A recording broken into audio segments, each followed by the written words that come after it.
আসসালামু আলাইকুম। দারুণ ইনিংসটা শেষ দিকে এসে কেমন যেন হয়ে গেল।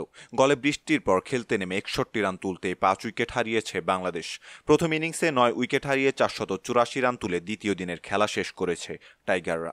গল টেস্টের প্রথম দিনে দাপট দেখিয়েছিল বাংলাদেশ। 3 উইকেট হারিয়ে 292 রান নিয়ে দ্বিতীয় দিনের খেলা শুরু করে টাইগাররা। টাইগার অধিনায়ক নাজমুল হোসেন শান্ত থেমেছেন শুরুতেই।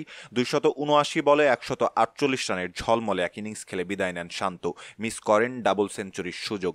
এরপর মুশফিকুর রহিমের সাথে জুটি বাঁধেন লিটন কুমার দাস। ক্রিজে দারুণভাবে জমে যান দুজন। মুশফিক এগিয়েছেন সাবলীল ব্যাটিংয়ে, লিটন ব্যাট চালিয়েছেন ওয়ানডে মেজাজে। 50 ছুঁয়ে ফেলেন লিটন, মুশফিক পার করেন 150 রান। চা বিরতির ঠিক আগে নামে ঝুম বৃষ্টি। 4 উইকেটে 423 রান তোলে বাংলাদেশ। এরপরই বৃষ্টির আগমন। পরে চা বিরতিতে যায় দুদল। কিছুক্ষণ পর বৃষ্টি থামলে বাংলাদেশ সময় বেলা 4:45 খেলা শুরু হয়। বৃষ্টি এবং চা বিরতির পরে ক্রিজে নেমে দারুণ ছন্দে ছিলেন লিটন এবং মুশফিক। 150 পেরিয়ে মুশফিক ছুটছিলেন 200 রানের দিকে। তবে 200 রানের আগেই থেমেছেন দলের অভিজ্ঞ এই ব্যাটার। দলের 458 রানের মাথায় 350 বলে 163 রানের ইনিংস খেলে বিদায় নেন মুশফিক। পরের ওভারেই ফিরেছেন লিটন দাস। সেঞ্চুরির আগে 90 রানে কাটা পড়েন তিনি। 123 বল থেকে 90 রানের ইনিংসটি সাজান লিটন কুমার দাস।